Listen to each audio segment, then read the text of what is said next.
In today's video, we chose Xborg in a ranked game. Same as the usual, we will talk about all the good and bad decisions we made in the game and what could have been done better.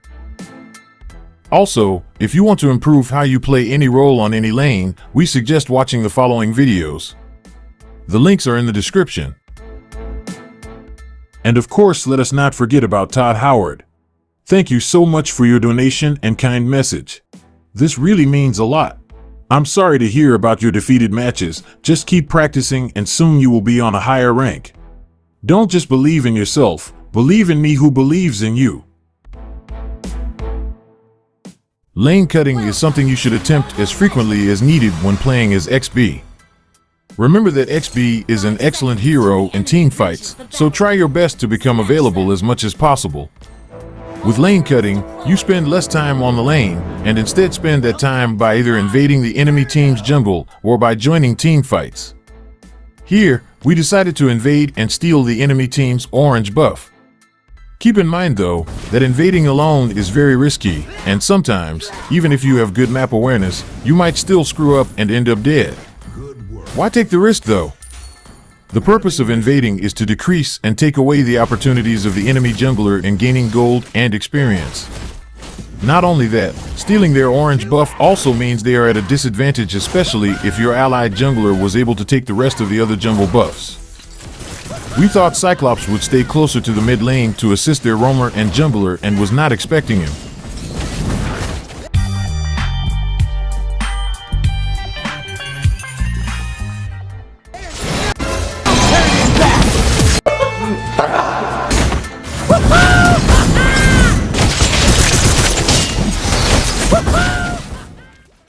What you say? Our sacrifice was not in vain though. While it's true that both Ruby and Cyclops gained a significant amount of gold, we were successful in stealing the orange buff. Since we were able to do so, Lancelot fell behind Hayabusa in both experience and gold. Since the turret's shields were still up, Angela should not have cleared the top lane minions. She should have waited for XB. Because of what she did, we missed out on some experience and gold. As you can see, since Lancelot's farming was negatively impacted by our efforts earlier, he was stuck at level 3, thus giving our jungler the advantage in securing the turtle.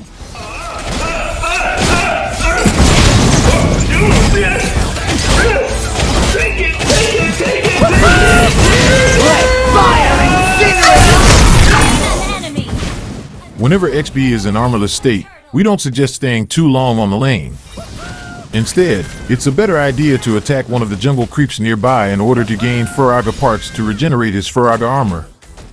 During the early game, it is very easy to get rid of XB in armorless state, so you have to be extra careful and try not to show up on the lane when armorless. Since we were making the right decisions after we messed up and died, the fact we were the first blood did not matter anymore. As you can see, we are not only ahead in gold, we are also ahead in level. Remember, every small decision you make adds up, so never take such minute details for granted. Since Noveria was busy on the bottom lane, we decided to clear some of the mid lane minions to prevent the enemy mid laner from gaining gold from our mid lane turret shield.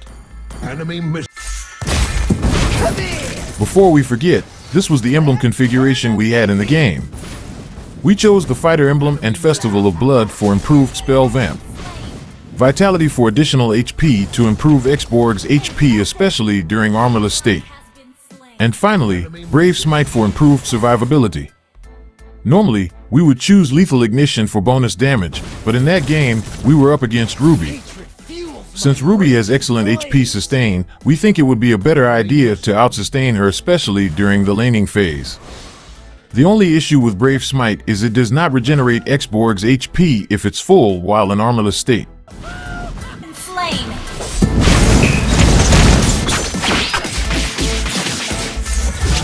Self-destruct sequence initiated! I play pot of greed! Mine! I regret that!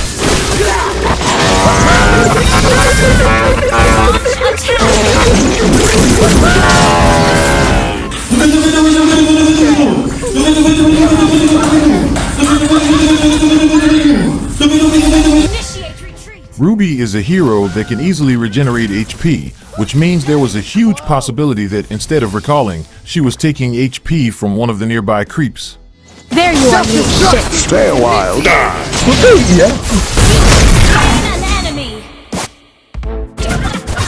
Destroy the turret! Again, whenever you are in armorless state, gather Faraga parts from a nearby jungle creep, especially if you lack survivability items such as immortality. Mega kill! Whenever you see an encounter on the minimap, we suggest panning your camera around. Doing so can help you a lot in finding out whether the enemy heroes have used their skills, active items, and who the most ideal target is.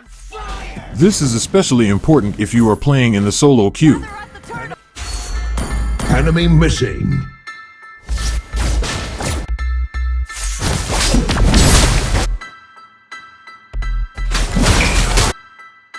An enemy has been slain! An ally has slain the turret! Normally, it is a good idea to return to the lane immediately after a successful clash. However, we saw Ruby and Layla on the mid lane, which means nobody was going to push the top lane at all, so we decided on helping out and stealing the purple buff. Remember, map awareness is an important factor in order for you to make better decisions. So make sure to check the mini-map as frequently as possible, and if you can, pan your camera around key areas. Instead of rejoining the teamfight immediately, we recharged our Faraga armor first by attacking one of the nearby jungle creeps. X-Board's ultimate is what makes him a very important part of the team, so try your best to have Faraga armor as much as possible.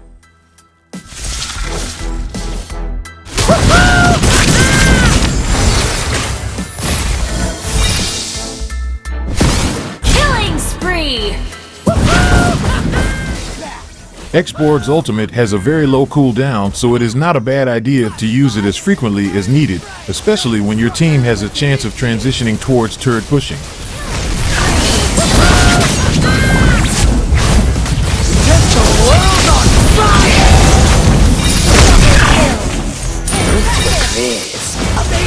Destroy the turret! Initiate retreat! Come on, let's go! Let fire incinerate all evil! From the Lord! Since their jungler fell, it is important that we take the Lord at that very moment. Without their jungler, it will be challenging for them to secure it. Launch attack! If possible, take the Cyclone Eye close to the Lord. The enemies can use the Cyclone Eye to dash towards the Lord for a steal attempt.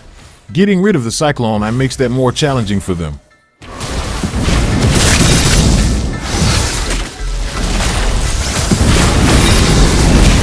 Let me add some warmth to your Elysia!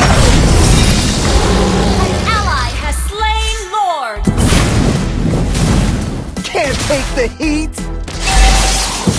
Come in! There's no turning back! Since we bought Ice Queen Wand, it is easier to prevent enemies from escaping thanks to its slowing effect. So as long as your targets don't have dash or blink skills, casting X-Board's ultimate from a distance can be a good idea. Close the gap, slow them down, and secure the kill. Kill!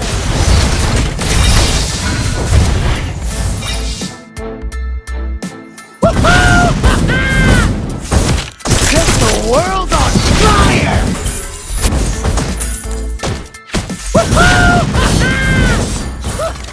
It's not always a good idea to use X-Board's ultimate as a clash starter, but here, we did that to allow our teammates and minions to free hit the mid lane turret. Since we were not yet level 15, and we still had available item slots, we decided to keep pressuring the lanes to capitalize on our lead. If majority of your team still has room for progress, pressure the lanes and gain gold and experience from the minions. In the event, however, that the game got extended further and you all have max levels and items, camping in key bushes around the map can be a better idea to attempt a gank. Self-destruct sequence initiated!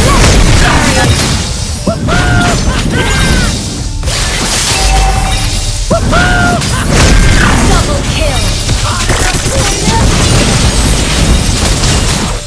Initiate retreat!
Initiate retreat. Ashes to ashes! Not even close! Since Lancelot was busy on the bottom lane, we decided to go ahead and start attacking the Lord. After all, Cyclops was the only hostile hero close by, and unlike Lancelot, Cyclops has a smaller chance of stealing the Lord. Let fire incinerate all evil! Ally has